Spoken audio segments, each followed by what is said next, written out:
Yes, you're displayed on 3 big screens across this wonderful room. Okay, well, I want each of you to know that each of you is individually displayed on my screen so I can tell if you're paying attention or sleeping. Good. The guy that David described unfortunately wasn't able to make it, but I'm here in his place. I am back here at the Carnegie Foundation. The reason I can't be with you is that we planned a long time ago a meeting on the same dates on the future of the professoriate. So we're beginning that very shortly, and I'll be back with you tomorrow morning. And if it turns out that there is no future to the professoriate, I'll alert you, so all of us can begin looking for alternative forms of employment. This road trip that I've just come back from last night, was one that I think relates to some of the things that we're talking about in this meeting. I'll give you a couple of examples. One of the sessions that I was at was a meeting of the National Academy of Education in Washington, where one of the topics was that the National Research Council is unwilling to evaluate the quality of doctorates in education as they evaluate the quality of doctorates in fields across our universities, including most recently nursing. And the reason they gave was they said that in the field of education, they had absolutely no way of distinguishing between those doctorates that we give whose primary focus is the preparation of scholars for the academy or for research activities like think tanks and centers and policy work, and those that are being prepared, which is the far larger number, to be leaders in professional practice. And that they claim at the National Research Council that we just simply have not clarified some of those distinctions, and they therefore will prepare a publication that will come out next year evaluating doctorates in a number of fields, and education will be absent. And that's somewhat sobering.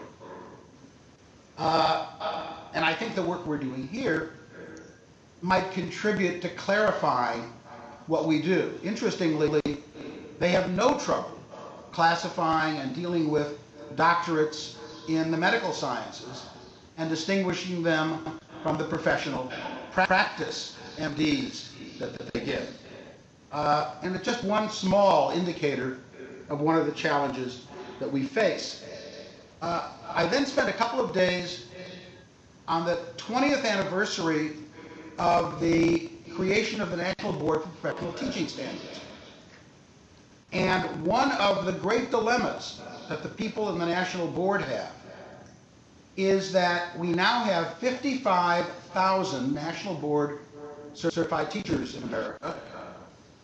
As of next week, that number will grow to 62 or 63,000.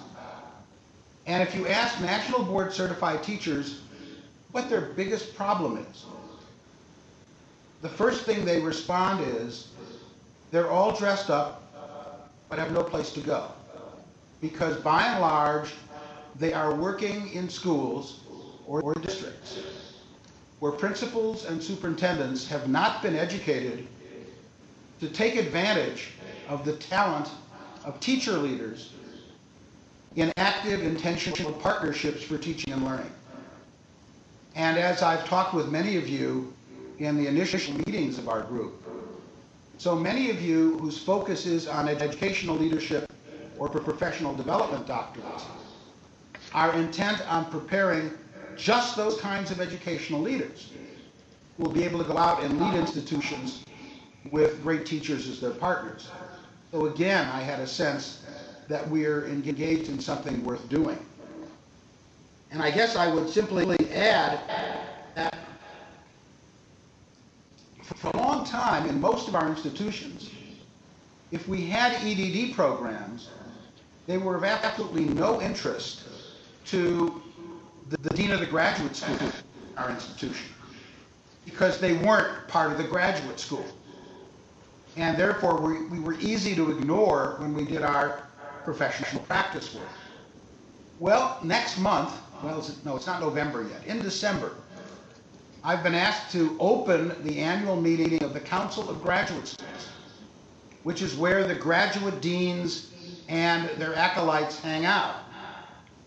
And not only will the Carnegie Foundation be releasing the new book, The Formation of Scholars, which is our book on the PhD, but David and Jill and some others of you will be doing a session on our work here in this group for the Council of Graduate Schools. But the executive director of the council, W. Stewart, has asked me to open this meeting with a keynote on the education doctorate and its role in the university. And as she said, no one remembers in the history of CGS the education doctorate being the centerpiece of what the Council of Graduate Schools wants to have on its agenda. And so I guess I say to you, we're not invisible anymore. The work that you are going to be doing over the coming years is going to be in focus. And I think that's a very good thing, and it bodes well for the effort that we're engaged in. So let me just kind of get to my prepared remarks. I hope to get through them in about 25 minutes, so we have a little time for discussion. And so since it's still before noon here, you know, those of you who know me, how much I hate to be late for lunch. I feel a little bit like an Oz-like figure in The Wizard of Oz, who appears, in this case, occasionally from behind the curtain,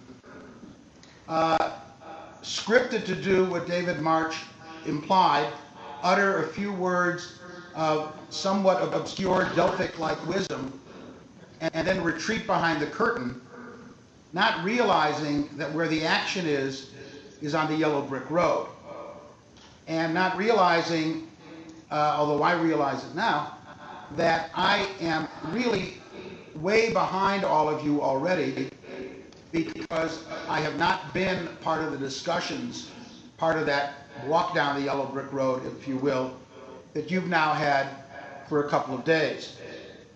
And so I recognize those limitations of what I'm saying, and also think that we should remember the lesson to be learned from The Wizard of Oz, which was, what you realize in the end is that isn't the wizard who's got the answers. The really important answers comes from those who walk together on the road, and that there is no need to transplant the hearts and minds of folks who are on the road in order to gain the ends that we're after. You who are taking this journey will be far more productive creators of what we all learn than I will. And so, David, thank you for those wonderful remarks about my bona fides, but in this case, they're far less relevant than the wisdom that's going to be created and the scholarly work that goes on each of the campuses. How do I think about what we're all embarked on? Let me keep with the road metaphor for a while. I think some of you are old enough to remember with me that there was once an era before cell phones. And if you were part of a family trip and there were 2 or 3 cars that were all going to be caravanning on the trip, but not necessarily staying together all the time, there were these neat things that you could buy at, it wasn't even called Radio Shack then, it was probably called something else. Some company called Tandy owned them. And we got these walkie-talkies, and they were really exciting because we could talk back and forth between cars using these walkie-talkies until we discovered that if the cars got too far apart, those walkie-talkies didn't work either. And I see us right now in that kind of journey. We're about to take a huge communal road trip. And we're going to be starting out in very different places. We're probably going to be ending up in very different places. But we need both the walkie-talkies to stay in touch with one another in general and to learn from the discoveries that some of us make. And you'll recall the excitement of those days when we would get off those new freeways and get on the blue highways, and we would radio back that we discovered this great diner, or this town museum, or maybe a Carnegie library. And that we urged the others, when they had a chance, to try that out. This was not, if you will, communication for the purpose of accountability or assessment. It was a recognition that we were all engaged in a broadly shared kind of activity, and that how we communicated what we were learning and experiencing back to one another was going to ultimately enrich the general excitement and pleasure that we got out of the activity in its entirety. And so I think that's what we're doing. I think that we are all engaged in trying to approximate the ideal professional practice doctorate in several fields. I think we all have a sense that while this professional practice doctorate may well share some characteristics, that it will end up looking somewhat different in different places. The traditional PhD has these characteristics as well. And so what we're doing now is trying to plan these trips so as to maximize how much learning we can get to across the different pathways we take. So David and Jill asked me to use this paper on counting and recounting and those 7 pillars of assessment that I wrote about as a basis for my remarks to you about accounting and assessment. I'm going to stray some from those, as David predicted. But let me go over a few of them and see how well they might articulate with what we're up to. Let me say first and foremost that to the extent that we are doing accounting and assessment in this project, I hope we will recognize we're not doing assessment of our work so much as for our work. We're not doing it so that Margaret Spellings or some other big brother or big sister can look over our shoulder and say, well done. That may be a necessity at some point. But for now, I hope we will think about documentation, accounting, assessment as ways of, as activities for our work and not merely of our work. And so let me begin with the first principle, which in my paper I argued was the need for us to recognize that any accounting begins with recounting. We have to be in the business of telling ourselves, our colleagues, the stories, our experiences, our successes, our failures, our frustrations, and our even momentary triumphs. And these stories are a kind of embedded structure. Many of us think about the stories as stories of our programs. So we're going to do what we need to do in documentation and assessment to make sure that we get the stories of our program straight. What was our itinerary as we planned it? Where did we go? What did we do? What did we learn? When and why did we change course? And what did we learn from those experiences? It becomes almost like the patient record in a hospital. Let's keep in mind that the program is one level of that narrative. At the level that's somewhat more molecular, there's the level of the particular faculty-led or student-led activities within the program. Is there a narrative? Is there a capstone narrative? Is there a narrative, and it's one of those I'm most fascinated to see, of the laboratories of practice and what forms they take and how well they work in forging communities of shared applied research, of inquiries that make a difference in the world of practice and that create communities of scholarship and of action within our institutions and between our institutions and the communities we serve. We have too few of those narratives. And finally, what about the narratives of the individual candidates who are in our programs? I have a dream.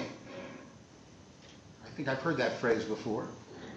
I have a dream that for those programs that remain actively engaged in our professional practice doctorate work, every single one of our candidates, from the beginning of their program, will have their own webpage.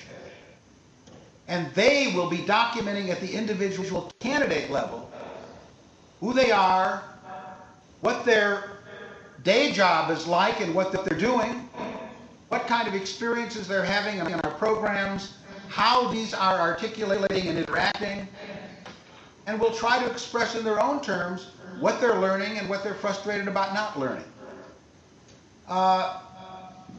In this interest, let me tell you about something I did 2 hours ago as I was thinking about talking with you about the candidate level.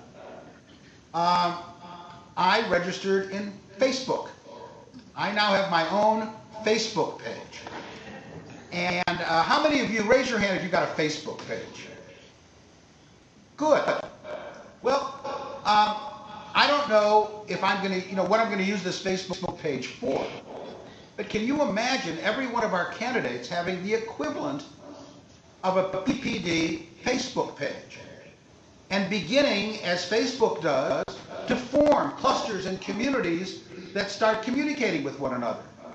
Can you imagine PPD candidates in Nashville, in Spokane, in Charlottesville, or some community outside of Charlottesville, perhaps where some UVA candidates are working, who begin to realize that they are operating in very similar situations and wrestling with some of the same problems, and they form clusters, intellectual and scholarly and action groups of interest that then begin to pursue these ideas together and exchange things they're doing. And in some way, those exchanges also become accessible to the rest of us as well. I don't think it would be a bad idea for PhD programs either, but let's stick with our knitting right here. But the whole notion that the kind of assessment we're thinking about, we're doing to guide our own work, to enrich our own work, and the work of our students. And of course, since many of you are students, I should just leave it at our work. The second thing is, we have to find that sweet spot between let 1,000 flowers bloom and let's figure out some smart things that we all commit to doing together. It's got to be negotiated. Many of us in education have grown up thinking that we all have to do our way, kind of Frank Sinatra's mantra. But I would urge us, as one of the goals of our work, to commit, for example, on the one hand, to remarkable inventiveness with regard to the kind of rubrics of narration, storytelling, surveying, performance assessment that we engage in our individual programs, and the agreement to share some of these across a critical mass of institutions. If we end up with 30 institutions in this work, I'm not sanguine enough to think that all will agree to use the same performance assessment with all of their students to mark the arc of their development toward professional competence and talent. But how about 20 out of 30? How about 18 out of 30? We have to be prepared to share and employ some common vehicles for assessment, or I don't think this project will ultimately work. Is that true of pedagogies as well? I think it does. I would anticipate, for example, that in our pedagogies, many of us have already done this, we're already doing this, there will emerge problem-based or case-based kinds of teaching that ought to be exchanged, so that as it is in professions like law or medicine, there are certain paradigm cases and dilemma situations that taught in just about every professional practice program in the country.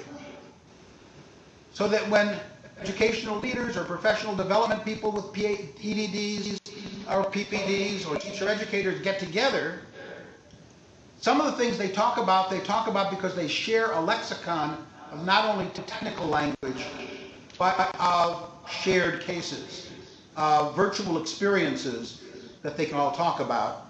And that part of the work we do will be to capture the experiences of our candidates as they are going, so their experiences, when well captured today, become the basis for tomorrow's teaching cases in our programs. That only happens when you've got a profession, when you've got an intellectual community committed to one another's development. Third, the most important lesson we learned in the initiative on the doctorate was that the secret ingredient of doctoral education is doctoral students. If you want to get something done in a doctoral program, don't wait for the faculty to do it. You will grow old and collect your TIAA eventually, but leave very little behind. Doctoral students are the most amazing, energetic change agents alive. And I predict that even in programs where the overwhelming majority of the students are putatively part-time, that doctoral students will turn out to be major agents of change, innovation, and documentation and analysis in our PPD programs. In fact, if you're doing it right, every one of your programs ought to have one or two dissertations or capstones or whatever underway, where the program itself is the focus of the inquiry, of the investigation, of the questioning, of the interrogation of the work. So when in doubt, hand over authority to the doctoral students. If it's at all possible, yes, give them a budget and then let them go. And if you say you have no budget, talk to the dean. She's got some squirreled away. Doesn't she? There's some deans there. I hope you're looking at them. Fourth, as we do this documentation and assessment work, keep the stakes as low as possible. Don't be trapped into high-stakes assessment at the program or the student level. Try your damnedest. Resist the temptation to use the data that we gather together in the next few years, which must be in some ways comparative or we won't learn from one another, to raise your rankings in some sort of system. Because as soon as these assessments become higher and higher stakes, they will become corrupting and corruptible. We're doing this for ourselves and each other. Remember what we sometimes call Campbell's Law. Keep the stakes modest, keep them low. You all know what I'm talking about.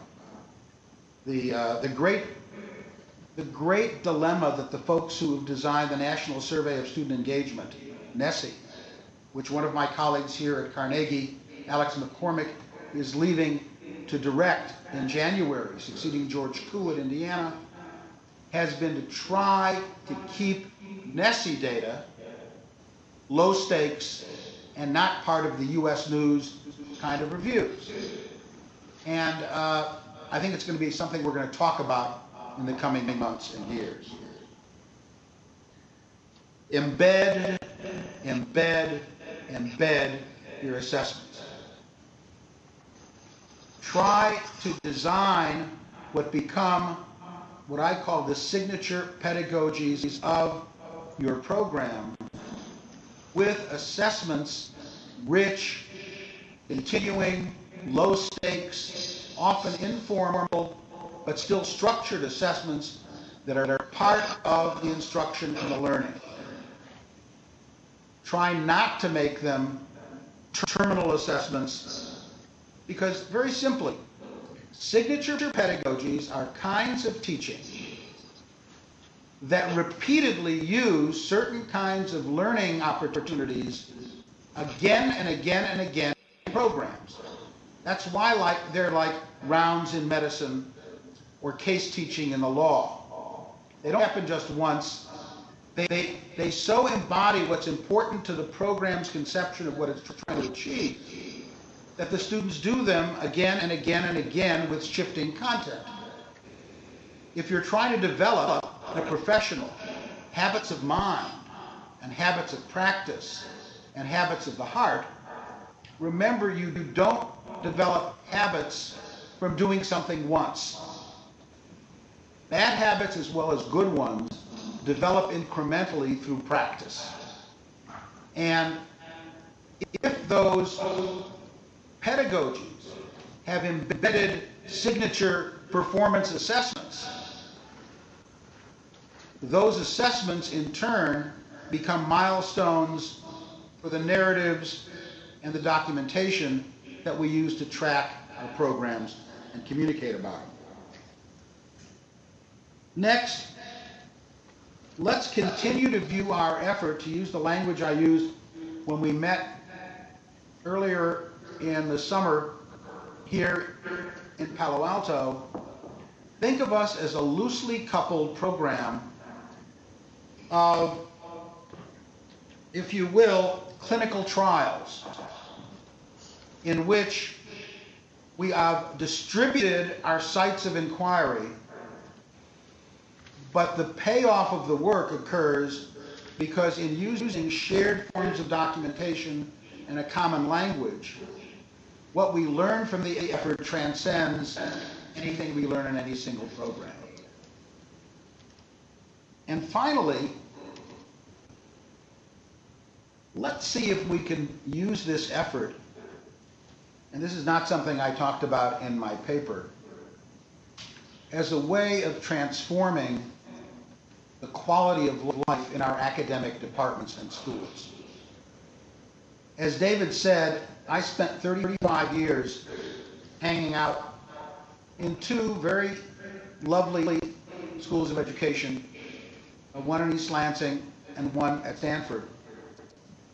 And in the last 10 years, I've spent so much time visiting departments and schools around the country.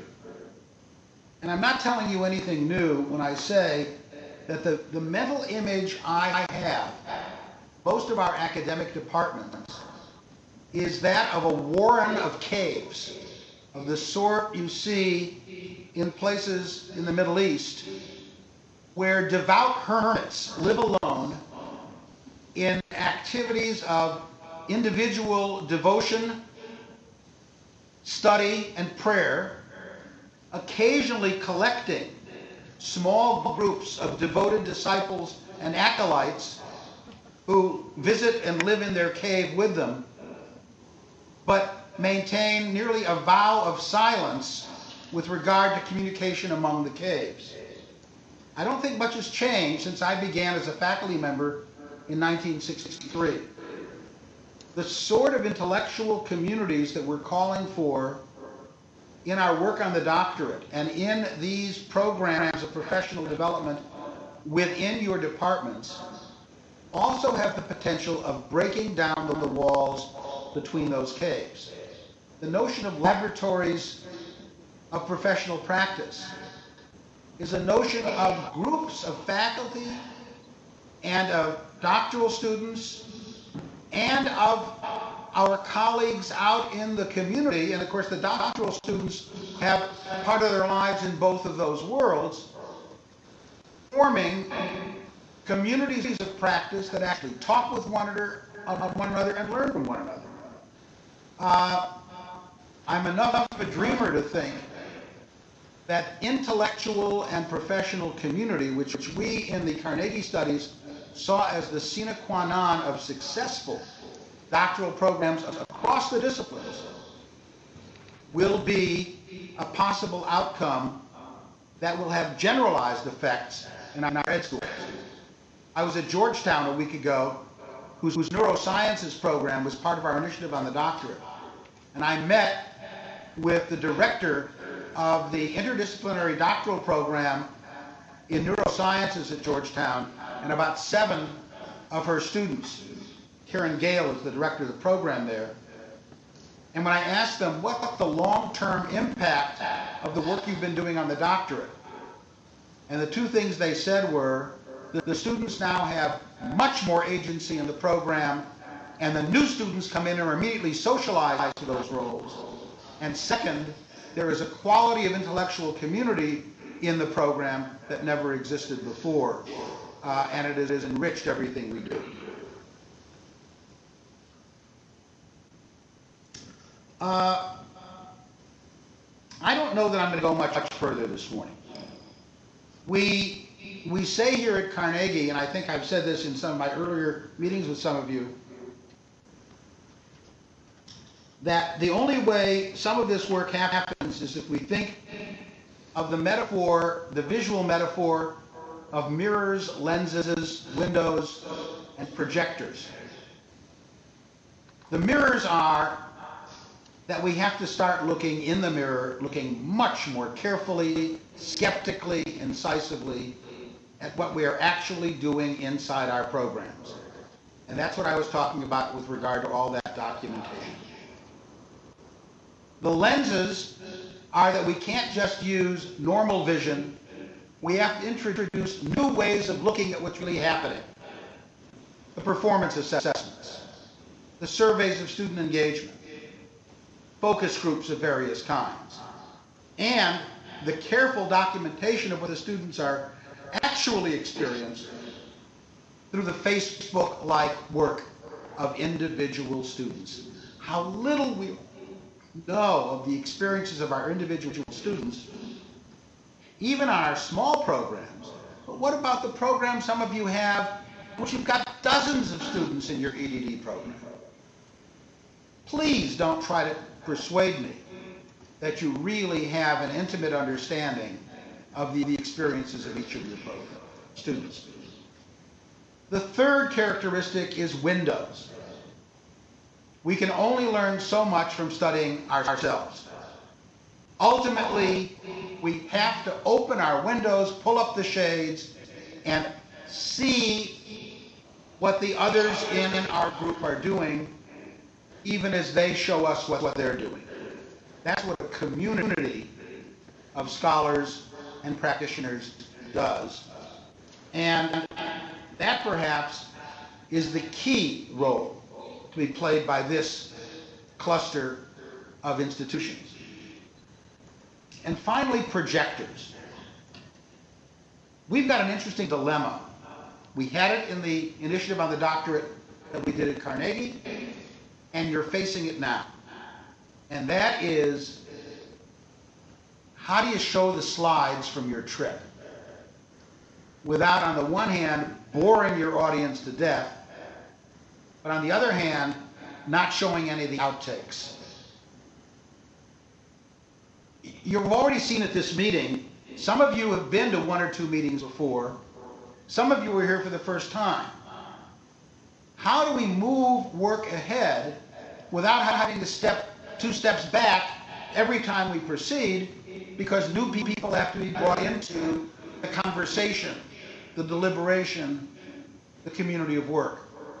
How do we make it so that we build on each other's work and stand on each other's shoulders, not to have to go back to go every time the membership changes? We also have here today representatives of a fairly large number of institutions that haven't before been part of the conversation. How do we learn to tell the story of what we're doing so that we all don't have to go back to go whenever a new group comes? And let me tell you something. There are as many folks knocking on David Immig's door as there are folks in the room now. How do we use the projector? How do we communicate to the outside? Not how fantastic we are, but what they can learn from our experience so they can initiate work like this themselves. Well, I think that's all I can say this morning. I'm looking forward to spending some time this afternoon starting my Facebook page. Got to figure out what picture to use. If any of you have got favorite pictures of me, would you email them? If they're with you, that's fine. I've got a good one with Judy. Maybe I'll start with that one. But the point here is, how do we use these opportunities to move all this work ahead? I, for one, think that most of us come from departments where PhDs have dominated, and probably will in many cases. But when was the last time we or our colleagues engaged in this kind of national activity intentionally to work on the quality of such degrees with our colleagues in the field? And for all I know, we may be setting a pattern that, if promising, its lessons will extend well beyond the very immodest goals that we've set for this particular project. So David, those are my comments this morning. We've got a few minutes for some conversation, and then you've got to get together and get back on the Yellow Brick Road. And as I said, I don't want to miss lunch. Thank you. From all of us, thank you, Lee. We'd like to have a discussion now. Who'd like to be a person to lead us off? Comments or questions?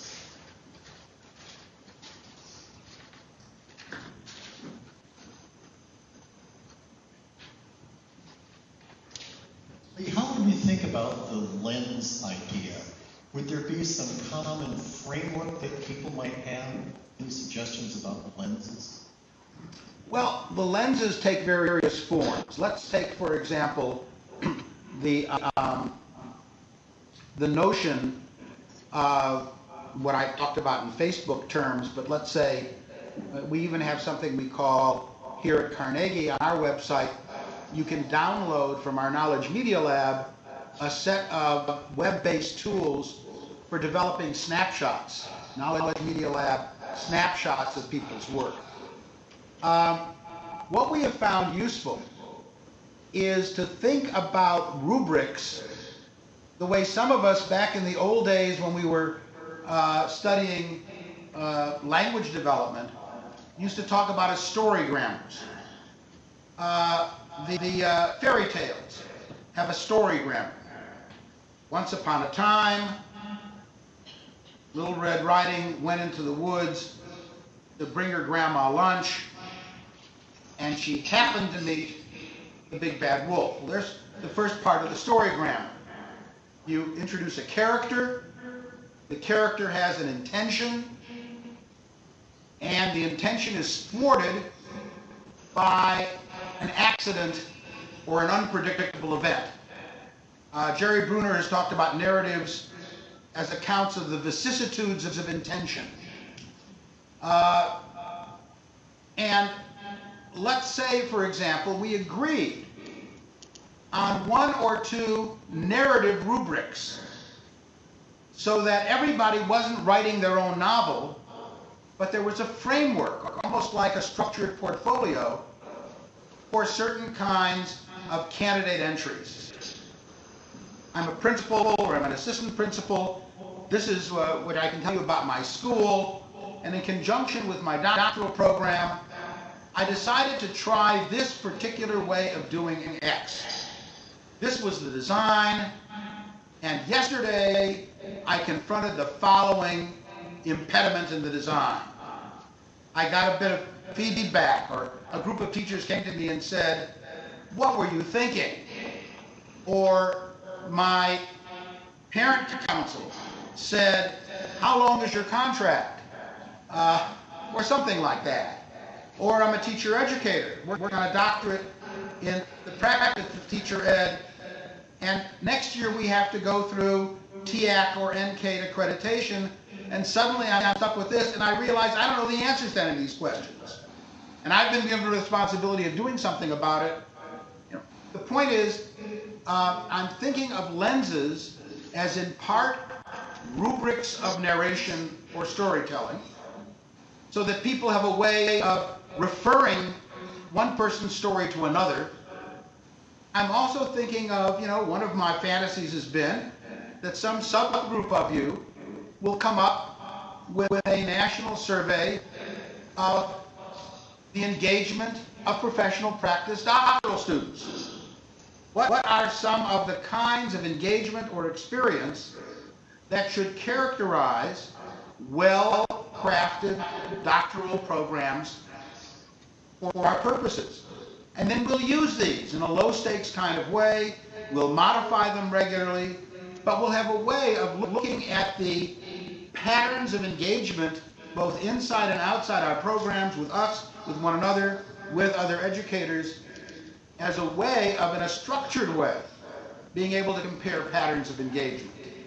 And again, as some of you know, I've had this fantasy of the PPD decathlon, but as some kind of set of really interesting and educative performance assessments that we can agree to use in a variety of our programs and embed in some of our practica or courses, and bringing students together to engage in some of these performance assessments, but not for the sake of winning medals in the Olympics, but to generate some performance evidence that is comparable across institutions, and where we say, well, gee, this is very interesting.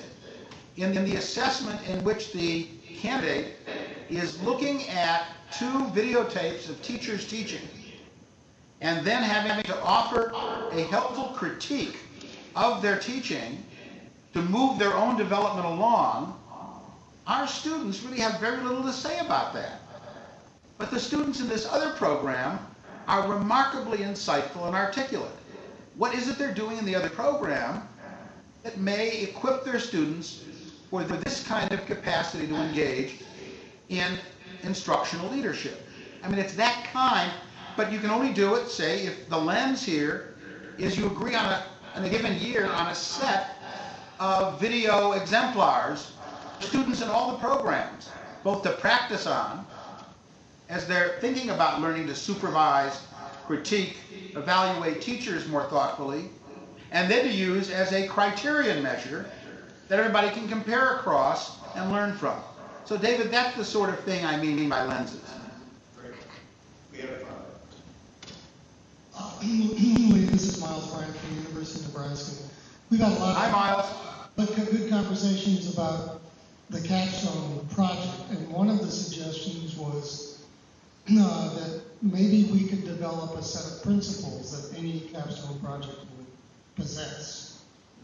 And I think that follows along the lines you were just talking about to some degree.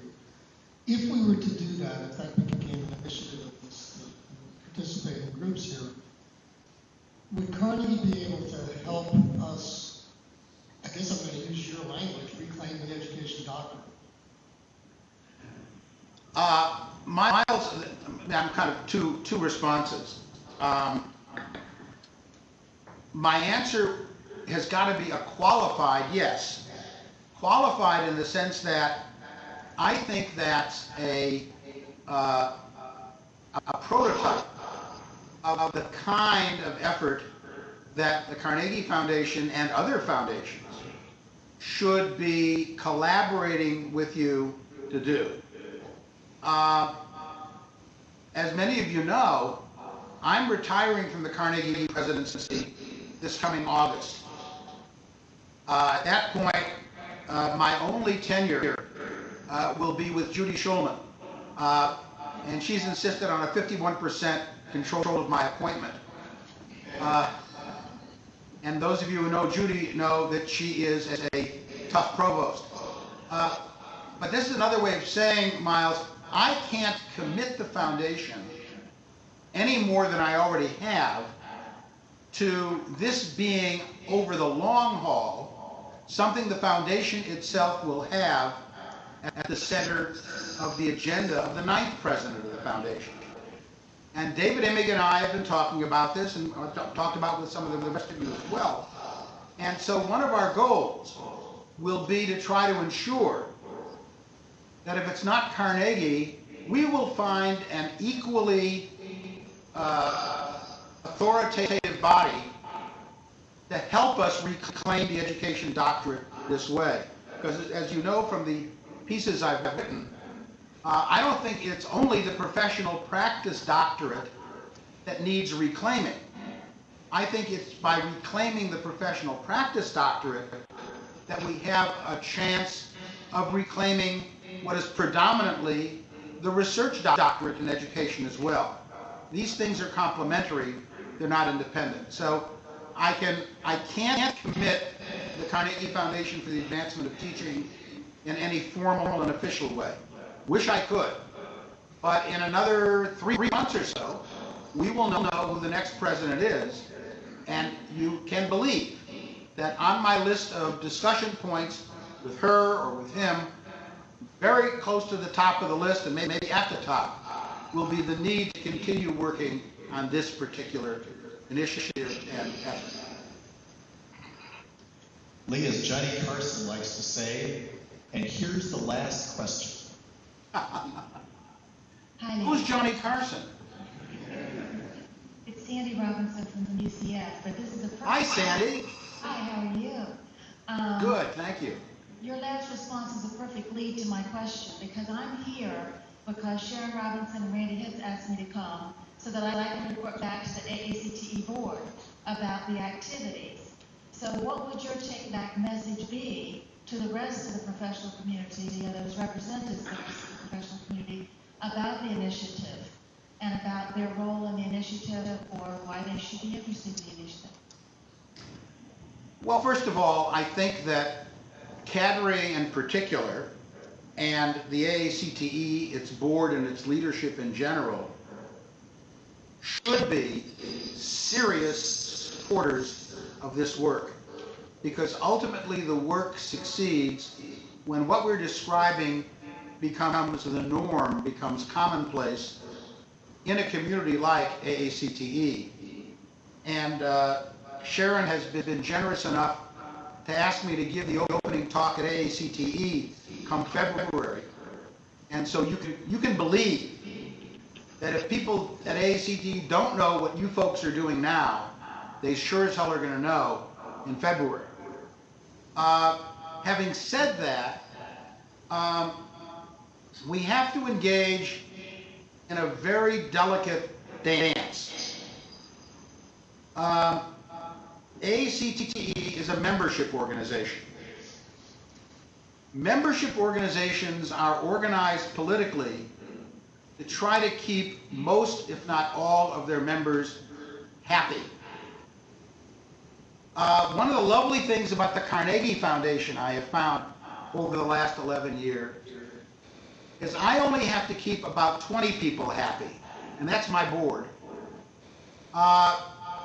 And that's a lot easier than Sharon has now, or that David Imig had for 25 years, keeping 700 or 800 plus institutions happy. The work we are doing in this room, if I can place myself in your room, will only succeed if at a number of points in our work it makes lots of our closest friends really uncomfortable and unhappy. Because it's a threat to business as usual. It says they should not be sanguine and complacent about what they've been doing for most of their career. This has to be a group that is prepared to undergo some unpopularity at times. Because the story we will have to tell will often be critical and skeptical. So I think what our colleagues in AACTE have to be prepared for is A, support what we're doing, but B, don't for a moment expect us to be responding to some common denominator that will keep all of the membership happy. I want a membership that will, for long periods of time, excuse my West Coast vernacular, be really pissed off at us. Lee, thank you very much for joining us for this time. We're going to work now on assessment in our groups here. We look forward to joining you at a very early hour California time tomorrow, when we're going to shift to more of the signature pedagogy, the instruction that might lead to the very kind of exciting graduates that we now aspire to talk about in assessment terms. So thanks a lot. Appreciate your time. You're welcome, David. And if any of you wondered whether I really love you, my time, it'll be 7 o'clock in the morning when I talk to you tomorrow. So, but I also will clue you in on whether there's a future to the professoriate. And y'all join. Let's all join in waving. Wave.